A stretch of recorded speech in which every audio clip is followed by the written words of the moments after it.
Next question note करें। हम relative के कंसेप्ट पर बेस्ड एग्जांपल्स कर रहे थे। Next question is a man in A balloon.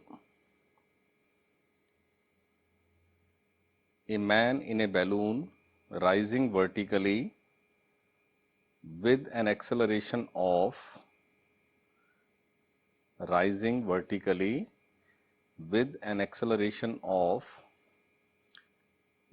4.9 meter per second square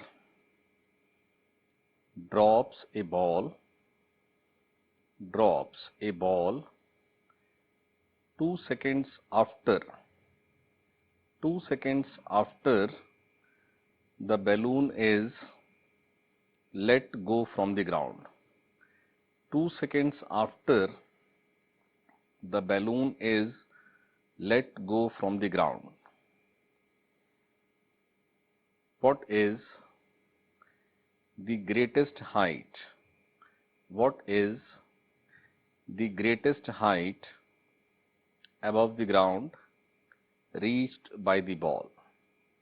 What is the greatest height above the ground reached by the ball?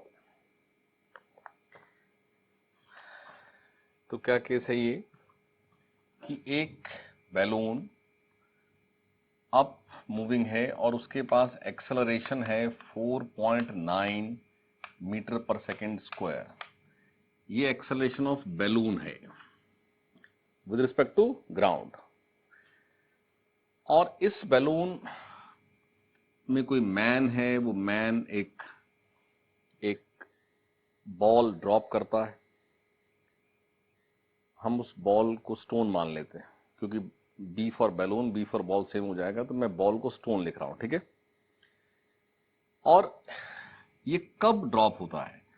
तो as per the question, जब इस balloon को छोड़ा जाता है मीन्स ग्राउंड से, when it is let go from the ground, balloon को यहां से ग्राउंड से जब छोड़ा तो 2 सेकेंड्स तक वो बैलून अप एक्सेलरेट हुआ, तब स्टोन या बॉल को इसमें से ड्रॉप किया।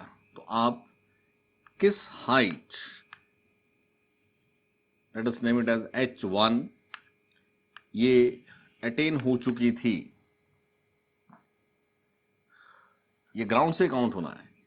तो h1 it is let go means जैसे होल्ड किया हो और छोड़ दिया जाए, तो स्टार्ट u0 से, u0 और अपवर्ड ही एक्सेलरेशन है 4.9, तो हाफ इंटू 4.9 इंटू 2 स्क्वायर, तो ये 9.8 मीटर, ये h1 हाइट।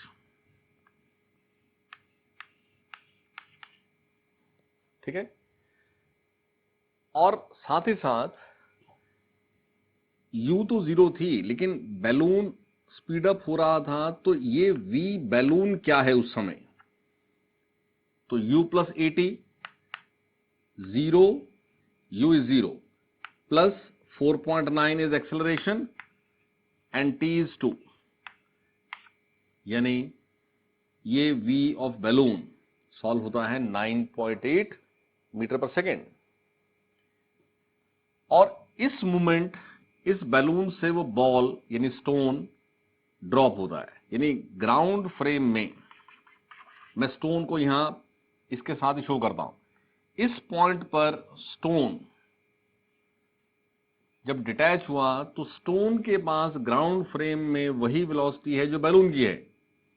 तो v स्टोन जो कि एक तरह से इनिशियल हो गई, u स्टोन ये है 9.8 मीटर पर सेकेंड, जबकि स्टोन के पास एक्सेलरेशन डाउनवर्ड है और वो 9.8 मीटर, मतलब g को 9.8 ले लिया यहां पर।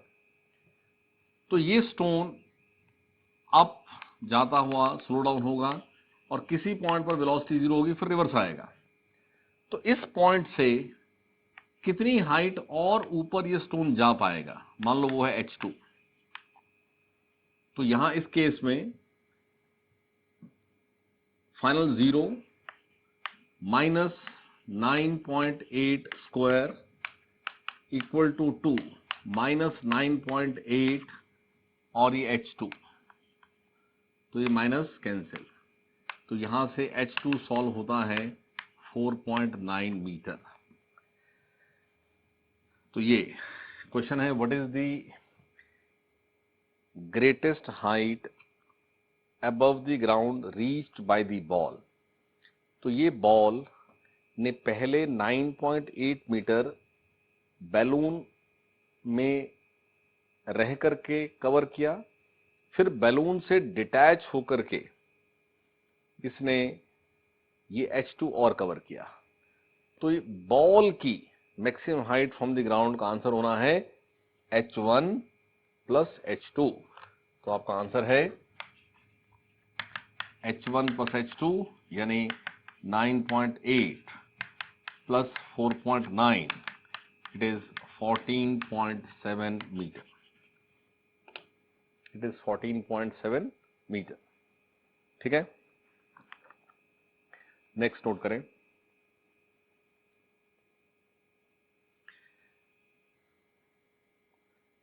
A balloon starts rising. A balloon starts rising from the ground. A balloon starts rising from the ground with an acceleration of 1.25 meter per second square. A balloon starts rising from the ground with an acceleration of 1.25 meter per second square. Full stop. After 8 seconds, a stone is released from the balloon. Released means dropped. A stone is released from the balloon. What is the distance traveled by the stone? What is the distance traveled by the stone in reaching the ground? After it is released from the balloon. After it is released from the balloon. तो इस case में भी उस balloon को हमने ground से जब release किया तो बैलून के पास एक्सेलरेशन था 1.25 metre per second square. Balloon का एक्सेलरेशन था 1.25 मीटर पर सेकेंड स्क्वायर और 8 सेकेंड्स तक वो बैलून अप मूव होता रहा। तो 8 सेकेंड्स में विद दिस एक्सेलरेशन जो h ट्रेवल हो गया, सो h1 u0 है हाफ इंटू 1.25 इंटू 8 स्क्वायर। ठीक है, तो ये आपके पास सॉल्व होकर आता है 40 मीटर। ठीक है, h1 इज 40 मीटर। ये हाइट वो बैलून ऑलरेडी ले चुका था और v, बैलून का v u प्लस 80 से, u इज 0, एक्सेलरेशन इज 1.25 और टाइम है 8। ठीक है, तो ये आपके पास v आता है 10 मीटर पर सेकेंड। तो बैलून की v है 10 metre per second, height 40 metre और उस मूवमेंट पर बैलून की स्पीड है 10 मीटर पर सेकेंड और यहां से एक स्टोन रिलीज होता है, यानी उस स्टोन के पास इससे डिटैच होते समय स्टोन की वेलोसिटी ग्राउंड फ्रेम में वही होगी जो बैलून की है। What is that? 10। और डिटैच होने के बाद इस स्टोन पर एक्सेलरेशन क्या एक्ट होगा? डाउनवर्ड एक्ट होगा। कितना? 10 metre per second square. 10 metre per second square, और इसने फर्दर अप जाना है, 0 होना है वेलोसिटी, और फिर इसने वापस ग्राउंड पर आना है। अब क्वेश्चन ये है कि बैलून से डिटैच होने के बाद उस स्टोन ने ग्राउंड तक पहुंचने में कितना डिस्टेंस ट्रेवल किया। Distance means length of the path. तो 0 होने का ये पाथ प्लस फिर ये पाथ और उसके बाद ये पाथ, तो ये हाइट हमने सॉल्व की 40 मीटर। और फर्दर ये क्या h2 ट्रेवल होता है, जैसे पहले सॉल्व किया था, तो 0 स्क्वायर क्योंकि फाइनल 0 है, minus 10 square equal to 2 minus 10, that is a, और ये h2, तो ये h2 सॉल्व होता है 5 मीटर। h2 सॉल्व होता है 5 मीटर। तो 5 प्लस 5 10 प्लस 40, तो स्टोन का डिस्टेंस ट्रेवल्ड कितना आता है 5, आपका आंसर हो जाएगा 5 प्लस 5 प्लस 40, यानी कि 50 मीटर। अब यहां ये सब भी क्वेश्चन बन सकता है कि बैलून से डिटैच होकर के स्टोन को ग्राउंड तक आने में कितना टाइम लगा। तो स्टोन का यहां से यहां तक डिस्प्लेसमेंट -40 ही है, और इसकी u +10 है, इसका a -10 है। तो स्टोन का ग्राउंड तक आने में क्या टाइम, तो टाइम भी सॉल्व हो सकता है। मतलब क्वेश्चन से देखो, क्वेश्चन लिंक करते चले जा सकते हैं। यहां से स्टार्ट हुआ, 8 सेकेंड्स के बाद स्टोन डिटैच हुआ। जिस समय स्टोन ग्राउंड को हिट करता है उस समय बैलून की हाइट क्या है, यानी आपने 8 सेकेंड्स के बाद की पोजीशन पे सब सॉल्व किया, उसके बाद इसको 0 होने में, ग्राउंड तक आने में टाइम अलग सॉल्व किया, उस टाइम से फर्दर और कितना टाइम इसको मिल गया, उस टी में फर्दर क्या एस ट्रेवल हो गया वो सॉल्व करे, तो ये एस और ये 40, फिर आंसर हो जाएगा। मतलब एक ही टाइप के केस में ना बहुत वैरायटी ऑफ क्वेश्चंस बन सकते हैं। तो आप समझे सारी बात को। नेक्स्ट नोट करें question. A ball is dropped from the top of a tower 100 meter high. A ball is dropped from the top of a tower 100 meter high. Full stop. Simultaneously, another ball is thrown upwards. Simultaneously, another ball is thrown upwards with a speed of, simultaneously another ball is thrown upwards with a speed of 50 meter per second. Simultaneously, another ball is thrown upwards with a speed of 50 meter per second. After what time do they cross each other? After what time do they cross each other?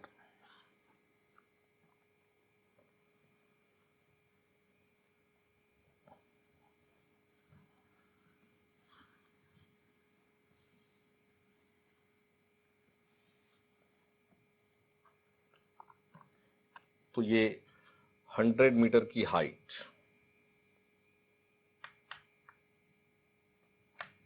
ठीक है, इसको drop किया और इसको up throw किया 50 metre per second से। तो ये आपके पास नीचे आते हुए और ये ऊपर जाते हुए, after some time they both will cross each other, यानी ये दोनों एक ही पॉइंट पर होंगे। ऐसा कितने टाइम के बाद होगा। नाउ हर क्वेश्चन में आप, जैसे यहां एक वे हो सकता है कि आप इन दोनों का, जैसे इसका नाम ए रख लेते हैं, इसका नाम बी रख लेते हैं, ठीक है। तो ए को with respect to ground study करो, बी को with respect to ground study करो। यानी अगर ए एच नीचे आया है तो ये एच आपने with respect to ground discuss किया। ऐसे ही बी कितना ऊपर चला जाएगा, बी जाएगा 100 माइनस एच, ठीक है। तो इस ए के लिए displacement is downward minus H U 0 और acceleration is minus ji T square. इस बी के लिए ये मैंने लिखा है फॉर ए, फॉर बी अगर लिखेंगे तो डिस्प्लेसमेंट अपवर्ड है, तो ये 100 माइनस एच है और यू अपवर्ड है, सो प्लस 50 टी सेम है, और ए कहां है, downward, minus half G T square. ये बी के लिए इक्वेशन, ये ए के लिए इक्वेशन। यहां से आप चेक करें तो ये माइनस कैंसिल हो गया, यानी एच जो है वो हाफ जी टी स्क्वायर के इक्वल है। तो यहां पर, यहां एच और यहां हाफ जी टी स्क्वायर, ये क्या है 100 इक्वल टू, उसको मैं यहां ले जाऊं तो 50 T plus H minus half G T square. Now when H is equal to half G T square तो H minus half G T square 0 हो जाएगा, यानी आपके पास टी रह जाएगा 100/50, यानी कि टी होगा 2 seconds। So they will cross each other after 2 seconds। अब हो सकता है ये भी पूछ लिया जाए कि उस समय क्या हाइट है when they cross each other, तो इस टी को आप इसी एच में पुट कर दीजिए, हाफ जी टी स्क्वायर। तो टी को 2 पुट करेंगे तो 2 स्क्वायर, और ये 2 है आपके पास, तो 10 इंटू 2 20 मीटर आ जाएगा, वो भी सॉल्व हो जाएगा। ये बिल्कुल ठीक है सारी बात। अब इसको थोड़ा सा ना एक और वे से समझें कि अगर मैं A with respect to B study करूं या B with respect to A study करूं, तो आप देखो, जब आप बोलते हो ना कि A with respect to B study होना है, इसका मतलब होता है कि आपने बी को ओरिजिन मान लिया और आपने उस रेफरेंस के विद रिस्पेक्ट टू ए के मोशन को स्टडी किया। और अगर बी विद रिस्पेक्ट टू ए बोलते हैं तो आपने ए को रेफरेंस मान लिया और बी का मोशन ए के विद रिस्पेक्ट टू डिस्कस हो रहा है। तो कुछ भी कर सकते हैं। तो थोड़ा सा B with respect to A या ए रिस्पेक्ट टू बी, मैं B with respect to A एक बार लिख रहा हूं, तो u of B, B u means initial velocity, with respect to ground it is 0, u of B A, नहीं sorry, u of a with respect to ground is 0, this is a, and b with respect to ground it is 50 meter per second upward, so plus 50. तो u of b with respect to a लिखना हो, b with respect to a, तो it is b ground minus a ground, it is b ground minus a ground। तो ये आपके पास plus 50 और minus 0, तो ये आता है प्लस 50, ठीक है।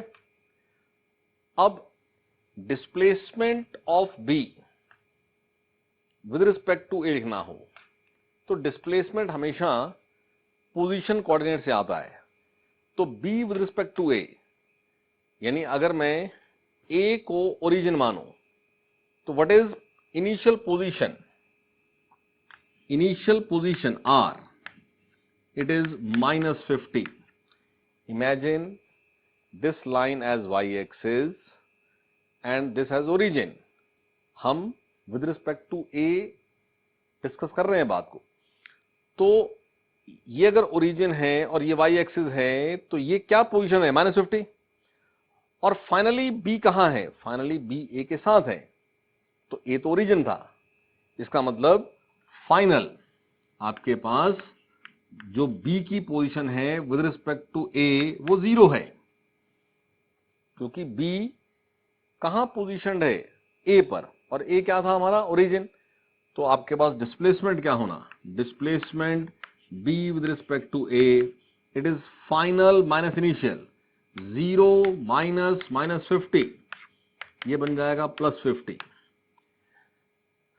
देखो ये सब करते हुए साइन का बिल्कुल ठीक ध्यान रखना है, क्योंकि अगर ये आपने इक्वेशन में प्लस की जगह माइनस पुट हो गया तो आपके आंसर गलत हो सकते हैं।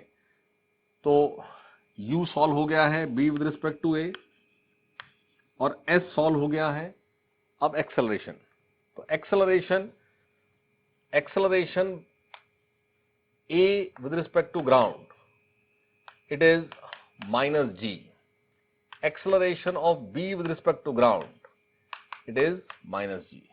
So what is acceleration of b with respect to a? So it is b ground minus a ground. So it is -g minus g, ये आता है 0। तो ये आपके पास जब 0 आ गया तो s equal to ut plus half at square में a पुट होना है 0, तो s है, अच्छा सॉरी, ये एक बार देखें जरा, ये 50 तो स्पीड थी, ये यहां से 100 मीटर नीचे था, तो एक बार ठीक कर लें इसको, ये -100, ये 100 मीटर है ना, 50 तो u है, उसको छोड़ दो, ये a ओरिजिन तो 100 मीटर बिलो था ये, तो r इनिशियल वाज -100, तो यहां से ये -100, तो ये बनता है +100, राइट। तो s ये है, u ये है और a 0 है, तो आपके पास 100 इक्वल टू 50 t आएगा, यानी कि t 2 सेकेंड्स आएगा। तो ये वही टाइम है जो हमने पहले सॉल्व किया, ठीक है। और ये कॉमन सा एक्चुअली क्वेश्चन है, इसमें थोड़ी सी बात समझ के रखें कि a with respect to ground, क्योंकि ग्राउंड के विद रिस्पेक्ट टू एक्सेलरेशन है g, तो motion of a with respect to ground is accelerated, motion of b with respect to ground is accelerated, but motion of b with respect to a is 0 acceleration, यानी motion of b with respect to a is a case of uniform motion। तो इस तरह से हमें question पूछा जाता है। देखो अगर पोजीशन यानी डिस्प्लेसमेंट वर्सेस टाइम हम बात करें तो एक्सेलरेशन जब होता है तो ut plus half at square, यानी डिस्प्लेसमेंट टाइम एक क्वाड्रेटिक इक्वेशन है, यानी डिस्प्लेसमेंट टाइम अगर ग्राफ प्लॉट करेंगे तो कर्व आएगा, लेकिन अगर केस होता है यूनिफॉर्म मोशन तो डिस्प्लेसमेंट टाइम ग्राफ होता है स्ट्रेट लाइन। और अगर एक्सेलरेशन नहीं है, यानी b with respect to a या a with respect to b, जो वेलोसिटी है वो चेंज होगी ही नहीं विद टाइम। a की वेलोसिटी बढ़ रही है, b की कम हो रही है, लेकिन a with respect to b या b with respect to a change नहीं होगी। ये इस तरह से क्वेश्चन बना करके पूछते हैं कि एक स्टोन, अब देखो इससे भी कोई फर्क नहीं पड़ता है, इसको ड्रॉप किया, हो सकता है इसको भी आपने डाउन थ्रो किया होता, हो सकता है इसको भी आपने अपवर्ड थ्रो किया होता। आप इनिशियल वेलोसिटी a को क्या देंगे, b को क्या देंगे, उससे कोई फर्क ही नहीं पड़ेगा। ग्राउंड फ्रेम में दोनों का एक्सेलरेशन तो -g ही होगा ना, यानी two stones when thrown in air, then whatever may be their initial velocities, their relative acceleration with respect to each other has to be 0. So their relative velocity with respect to each other is not going to change with time. Their relative motion with respect to each other will be a case of uniform motion. तो इस तरह से option बना करके आपको इस particular case में कुछ पूछा जाता है। इस बात को समझना कि इस पे ध्यान नहीं देना है कि इनिशियल वेलोसिटीज क्या है, ठीक है। एक पॉइंट से एक स्टोन को अप थ्रो कर दिया, को डाउन थ्रो कर दिया, तो इन दोनों का रिलेटिव पूछना। अब जब तक दोनों एयर में हैं तब तक दोनों का रिलेटिव एक्सेलरेशन 0 होगा, तो दोनों की relative velocity with time constant रहेगी, यानी दोनों का रिलेटिव जो पोजीशन है उसका चेंज विद टाइम वो एक स्ट्रेट लाइन कर्व होगा, वो एक लीनियर फंक्शन होगा। ऑल्दो दोनों का ही ग्राउंड के विद रिस्पेक्ट टू जो मोशन है वो एक्सेलरेटेड है, ठीक है, तो थोड़ा ध्यान रखें। ऐसे कोई भी केस बना के दे सकते हैं जहां आपके पास A with respect to each other 0 आ जाए। नेक्स्ट क्वेश्चन,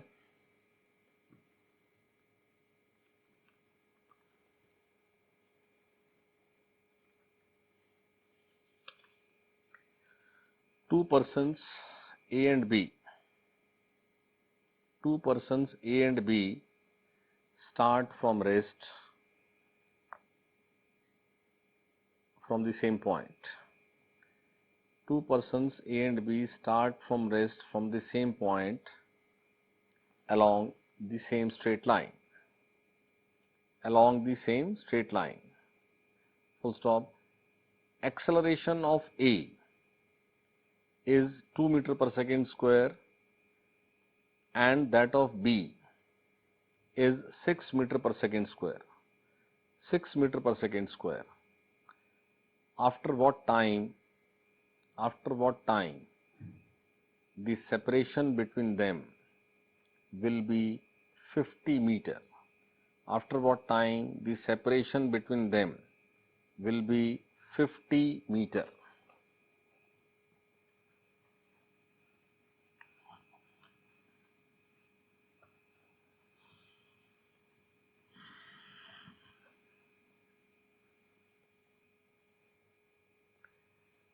तो ये A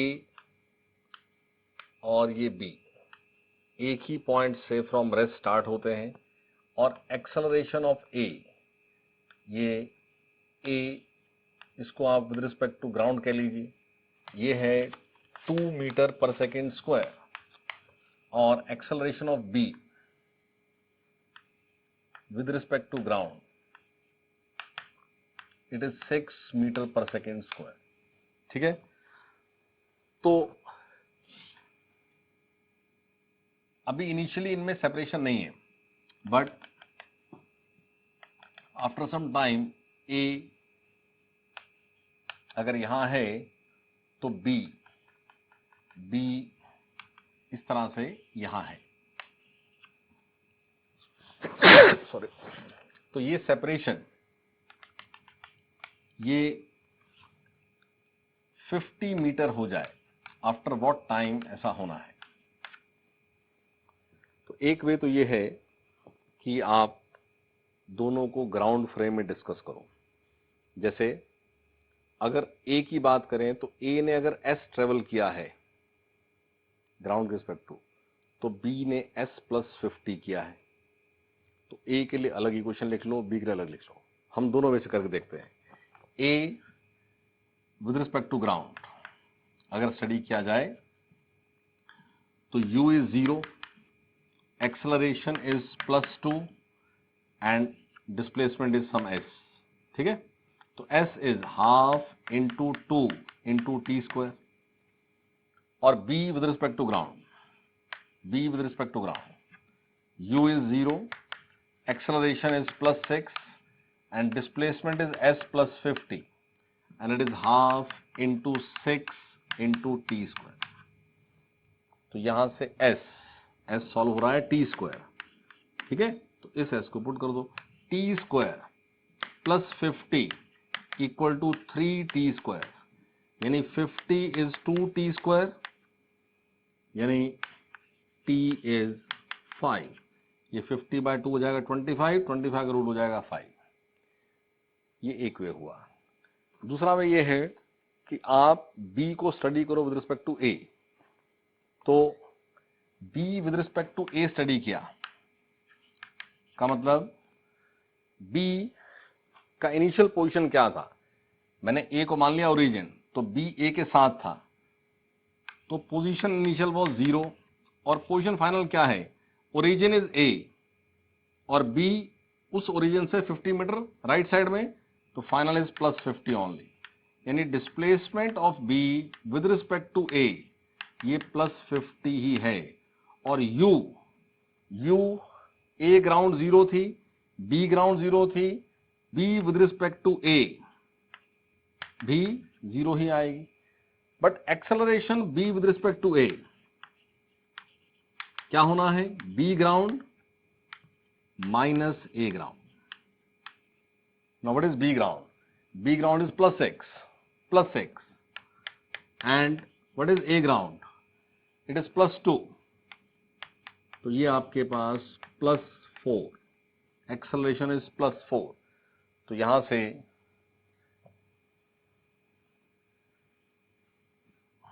S equal to U0 है half AT square, so 50 is half into 4 into t square. तो ये आपके पास 2 से 25, तो t आ जाएगा 5. ठीक है, ये हमारी चॉइस है कि हम कैसे सॉल्व करें, बट हम दोनों को ग्राउंड के रिस्पेक्ट टू भी डील कर सकते थे, हम दोनों को एक दूसरे के विद रिस्पेक्ट टू भी डील कर सकते थे. तो एक दूसरे के विद रिस्पेक्ट टू डील करते हुए हमें हर क्वांटिटी u, s, a एक दूसरे के विद रिस्पेक्ट टू ही लेनी पड़ती है. बस ये बात, इस कंसेप्ट को समझिए आप. ठीक है, नेक्स्ट नोट कर example. A and B are running along a straight line. A and B are running along a straight line. Full stop. A is ahead of B. A is ahead of B, and at some instant the separation between them is 100 meter. At some instant the separation between them is 100 meter, and at that instant velocity of A is 10 meter per second. At that instant velocity of A is 10 meter per second and has acceleration 2 meter per second square, comma, velocity of B is 8 meter per second, velocity of B is 8 meter per second and has acceleration 6 meter per second square.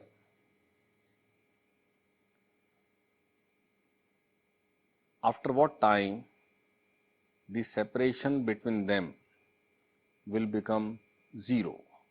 After what time the separation between them will become 0?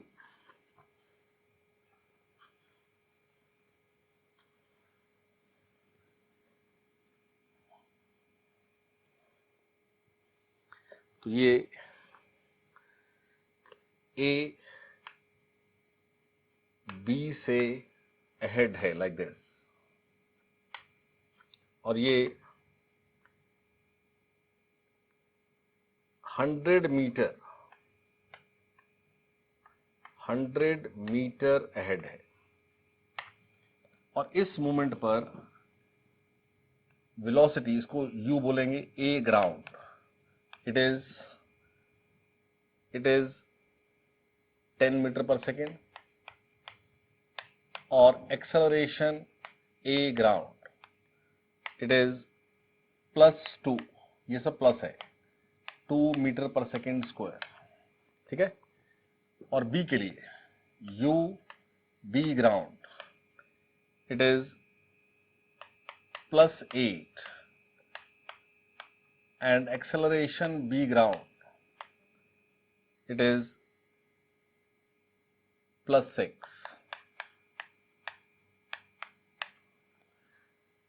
And after some time ये separation 0 हो जाता है, means after some time A and B are like this, they are at the same point. तो ground frame में अगर deal करना है तो A ने अगर कुछ s ट्रेवल किया है टाइम t में, तो B ने 100 प्लस s ट्रेवल किया है. हम ऐसा कोई हमें क्वेश्चन में नहीं बोलता है कि आप B with respect to A solve करो या A with respect to B solve करो. तो वो तो एग्जाम में आपको जो करना है वो आप कर सकते हो, लेकिन हमें रिलेटिव से करना पड़े तो हमें वो मेथड भी आना चाहिए। हम धीरे धीरे जब आगे चलेंगे तो बहुत बार क्वेश्चंस में दोनों केसेस को ग्राउंड के रिस्पेक्ट टू अलग अलग डील करने से ज़्यादा कन्वीनियंट होता है रिलेटिव डील करना, वो लेस टाइम में हो जाता है, क्विक हो जाता है। इसलिए उस मेथड की आप पूरी प्रैक्टिस करें। जो एग्जांपल्स हम कर रहे हैं इसमें आप ग्राउंड फ्रेम में डील कर लो या आप रिलेटिव कर लो, ऑलमोस्ट बात एक ही है, बट प्रैक्टिस के लिए हमें एग्जांपल्स ये लेने पड़ेंगे। तो हम दोनों वेज समझ लेते हैं। अगर मैं A with respect to ground और B with respect to ground ऐसा लिखता हूं, तो A is U 10, A is 2 and S, ये कुछ ट्रेवल हुआ एस, तो क्या लिखेंगे, S is 10t plus half into 2 into T square. और बी रिस्पेक्ट टू ग्राउंड, तो u है 8, a है 6 और s प्लस 100, ठीक है, s plus 100 it is 8t plus half into 6 into T square. तो आपने ये s की वैल्यू यहां पुट कर देनी है।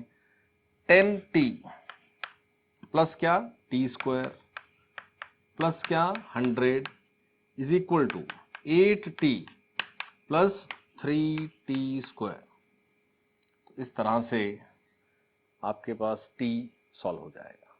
ठीक है, ये वो मेथड हुआ जब आपने दोनों को रिस्पेक्ट टू ग्राउंड डील किया।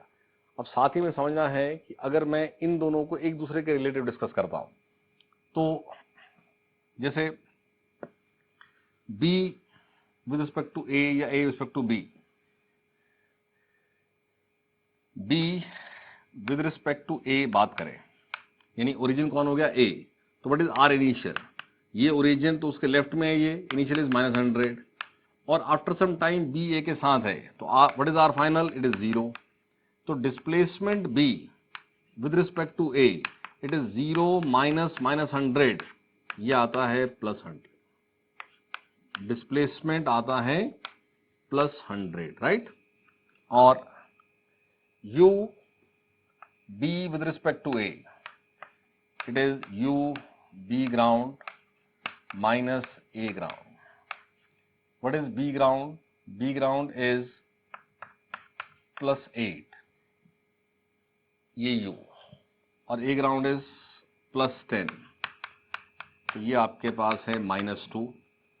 साइन का ध्यान रखना है, u आ रहा है b with respect to a -2।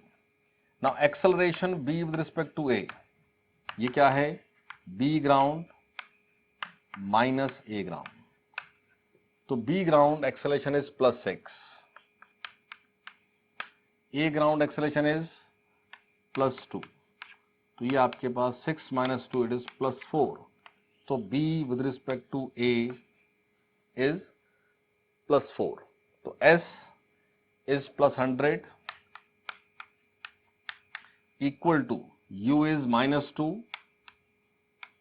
t plus half into 4 into t square, तो यहां से ये t सॉल्व हो जाएगा। ठीक है, नेक्स्ट नोट करें question. At some point along a straight line, at some point along a straight line, comma, person A has a constant velocity of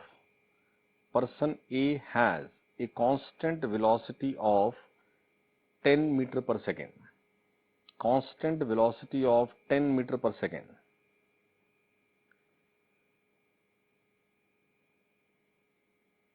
and person B start from rest with acceleration of 2 meter per second square, एक ही point पर, किसी moment पर A के पास constant velocity है 10 metre per second और B उसी point पर rest से स्टार्ट हो रहा है with A 2 metre per second square. Now what can be the maximum distance by which A can be ahead of B? What can be the maximum distance by which A can be ahead of B? And second part of the question, after what time will they be together on that line? After what time will they be together on that line?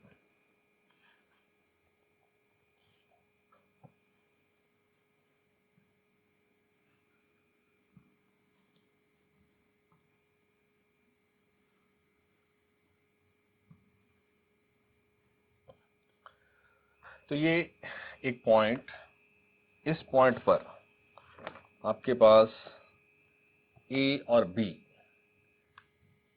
अब B, देखो A के पास velocity है 10 metre per second और B की velocity तो 0 है. Obviously this movement onwards A तो ahead हो रहा है, A B से आगे होता जाएगा. लेकिन क्योंकि B के पास एक्सेलरेशन है 2 मीटर पर सेकेंड स्क्वायर, तो B अपनी स्पीड धीरे धीरे बढ़ा रहा है. कब तक A B से अहेड होता रहेगा? अब देखें, एक ही डायरेक्शन में चलते हुए अगर A की वेलोसिटी v1 हो, B की v2 हो, अगर आप रिलेटिव बनाएं A with respect to B तो बनेगा v1 माइनस v2. यानी ये 10, ये अगले मूवमेंट पर भी 10, बट ये कुछ बढ़ के v हो जाएगी. लेकिन 10 अगर v से ज्यादा है तो ये ही आगे चलेगा, लेकिन ये v बढ़ रही है. कब तक A B से अहेड होता चला जाएगा? जब तक B की वेलोसिटी बढ़ करके 10 नहीं हो जाती. इतनी बात सोचनी है आपको. कब तक A इससे अहेड होता चला जाएगा? A तो इसके अहेड नहीं था, A तो साथ में था इसके, लेकिन दिस मूवमेंट ऑनवर्ड्स A ने B से अहेड होते चले जाना है क्योंकि A की वेलोसिटी B से ज्यादा है, लेकिन B की स्पीड बढ़ रही है. यानी उस मूवमेंट पर इनके बीच में, यानी A B से मैक्सिमम अहेड होगा जब B की वेलोसिटी भी 10 हो जाती है. उस समय जो S A B से आगे होगा वो आपका मैक्सिमम डिस्टेंस है जो पूछा हुआ है. यानी A की स्पीड तो 10 ही है. ठीक है, मैं A with respect to B solve कर रहा हूं. मैं आप ग्राउंड के रिस्पेक्ट टू करके नहीं दिखा रहा हूं, वो आप खुद कर सकते हैं. मेरा एम ये क्वेश्चंस की हेल्प से आपको रिलेटिव की प्रैक्टिस कराना है, तो मैं रिलेटिव से ही कर रहा हूं. A with respect to B. Now what is U of A with respect to B? U A ground minus U B ground, and U A ground is plus 10, U B ground is 0. तो U A with respect to B is plus 10. ठीक है, और V A with respect to B, it is V A ground minus V B ground, और A ground भी है 10 और B ground भी है 10, तो ये आ जाएगा 0. ठीक है, और displacement position initial of A with respect to B, यानी B's origin, it is 0, and position final of A with respect to B, B's origin, it is some plus S, जो कि ढूंढना हमें. तो आपके पास displacement A with respect to B, it is plus S. So U है, V है. अब acceleration भी चेक कर लें. acceleration A with respect to B, it is A ground minus B ground. A ground is 0, ये A constant velocity से moving है, and B ground is +2, तो minus +2, तो A with respect to B acceleration is +2.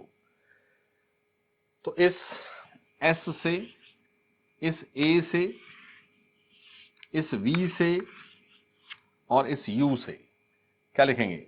0 square minus 10 square equal to 2, A है -2 और ये है +S, तो minus minus cancel, 100/4, S is 25 metre. Maximum distance जो होगा वो 25 होगा। और इस मूवमेंट के बाद क्या होगा? ये तो 10 से ही चलता रहेगा ना, ये V 10 से बढ़ के 11, 12, 13 होती जानी, यानी अब जैसे ही इस B की वेलोसिटी A से ज्यादा होगी तो B A के पास आना शुरू हो जाएगा, यानी B और A में सेपरेशन फिर कम होना शुरू हो जाएगा। तो ऐसा कोई मूवमेंट आएगा जब फिर B A के साथ होगा। तो सेकंड पार्ट पूछा है कि after what time will they be together on that line. तो सारी बात सेम आप लेते हुए खाली एक ही चेंज आएगा कि जब ये दोबारा एक साथ होंगे, मैं उस केस को यहां शो कर देता हूं, तो उस सिचुएशन में आपके पास ऐसा है कि A जहां है B भी वहीं है।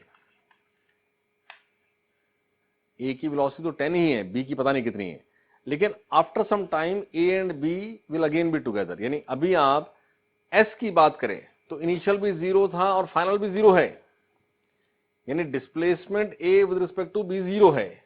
तो ऐसा कितने टाइम के बाद हुआ? तो this 0 is equal to ut। Now what is u? +10 t। Half what is A? A is -2 and t square. तो यहां से ये माइनस यहां चला जाएगा, 2 से 2 कैंसिल हो गया, t स्क्वायर इक्वल टू आएगा 10t। ये t से t कैंसिल हो जाएगा, तो t का आंसर आ जाएगा 10। यानी इस मूवमेंट से 10 सेकेंड्स के बाद ऐसा होगा कि वो दोनों फिर से एक साथ होंगे। क्लियर? रिलेटिव को कैसे करना, पूरा ठीक साइन का ध्यान रखना पड़ेगा। नेक्स्ट नोट करें example. A lift is moving upwards. A lift is moving upwards with a speed of 10 meter per second. A lift is moving upwards with a speed of 10 meter per second. Full stop. A bolt is dropped from its roof. A bolt is dropped from its roof. Full stop. How much time will it take? How much time will it take to reach? How much time will it take to reach the floor of the lift? Floor of the lift if distance between floor and roof is 5 meter. If the distance between floor and roof is 5 meter.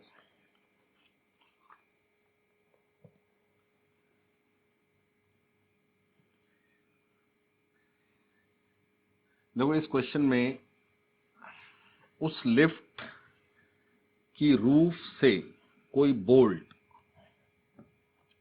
ये एक lift है, इस lift की roof और इसके floor के बीच में जो ये डिस्टेंस है ये 5 मीटर है। यहां से एक बोल्ट ड्रॉप होता, बोल्ट मीन्स कोई भी ऑब्जेक्ट ड्रॉप होता है और वो इस लिफ्ट के फ्लोर पे गिरता है। ऐसा कितने टाइम में होता है, ये क्वेश्चन है। बट जब ये बोल्ट इस रूफ से डिटैच हो जाएगा तो वो बोल्ट रूफ मतलब लिफ्ट के कहीं कांटेक्ट में ही नहीं होगा, यानी वो बोल्ट उस समय ग्राउंड की ग्रेविटी जो है ना उसके इन्फ्लुएंस में फॉल हो रहा है। देखो ग्रेविटी नहीं हो तो गिरे ही क्यों ये, ठीक है ना, ये फ्लोर तक पहुंचे नहीं। लेकिन जब तक वो लिफ्ट के साथ अटैच है तो केस ये है कि velocity of lift with respect to ground it is +10 and acceleration of lift with respect to ground तो 0 है, lift is going at a constant velocity। तो यहां आप समझो, हम इस केस में ये इमेजिन ही करना मुश्किल है कि उस बोल्ट ने ग्राउंड के विद रिस्पेक्ट टू क्या डिस्प्लेसमेंट किया। हमें केस ये गिवन है कि इस रूफ से वो बोल्ट ड्रॉप हुआ और फ्लोर पे गिर गया, यानी बोल्ट का डिस्प्लेसमेंट अगर मैं लिफ्ट पर ओरिजिन ले रहा हूं तो लिफ्ट पर उसका इनिशियल पोजीशन थी 0, मैंने यहां ओरिजिन लिया, और लिफ्ट के रिस्पेक्ट टू उसकी फाइनल पोजीशन है -5, यानी displacement of bolt with respect to lift हमें क्वेश्चन में गिवन है -5। हमें विद रिस्पेक्ट टू ग्राउंड तो कुछ गिवन ही नहीं है, तो आसान होगा कि हम हर चीज bolt with respect to lift ही लिख लें। Now u of bolt with respect to lift, answer is 0 because bolt is dropped from the lift. Lift frame में बोल्ट की u 0 है। और ऐसे ही acceleration bolt with respect to lift लिखना पड़ेगा, तो bolt ground minus lift ground, और बोल्ट ग्राउंड है -10, बोल्ट ग्राउंड है -10 और लिफ्ट ग्राउंड क्या है 0, तो acceleration of bolt with respect to lift हो जाता है -10। तो इस S से, इस U से और इस A से आप इस बात को समझें कि मैं हर चीज सेम फ्रेम में लेने की कोशिश कर रहा हूं, वो करनी मस्ट है। तो S is -5, U is 0, half -10 t², ये माइनस माइनस कैंसिल, t² आता है 1, यानी t आ जाएगा 1। तो आफ्टर 1 सेकेंड द बोल्ट। तो ये एग्जांपल में आप समझें, जैसे मैंने शुरू में बोला कि कुछ क्वेश्चंस में आप ग्राउंड के विद रिस्पेक्ट टू डील ना करना आसान होता है। इस क्वेश्चन को हमने कहीं ग्राउंड को बीच में लिया ही नहीं, ये हम बहुत जल्दी कर गए with respect to lift deal करते हुए। अब यही हो सकता है कि ये लिफ्ट कांस्टेंट स्पीड से ना जा रही होती, लिफ्ट एक्सेलरेट हो रही होती, तो उस केस में ये एक्सेलरेशन काउंट करते, और एक्सेलरेशन बोल्ट लिफ्ट ढूंढते हुए ये लिफ्ट ग्राउंड का ए भी हम साथ में यहां लिखते, और फिर वहां से आपके पास टी सॉल्व होता। ठीक है।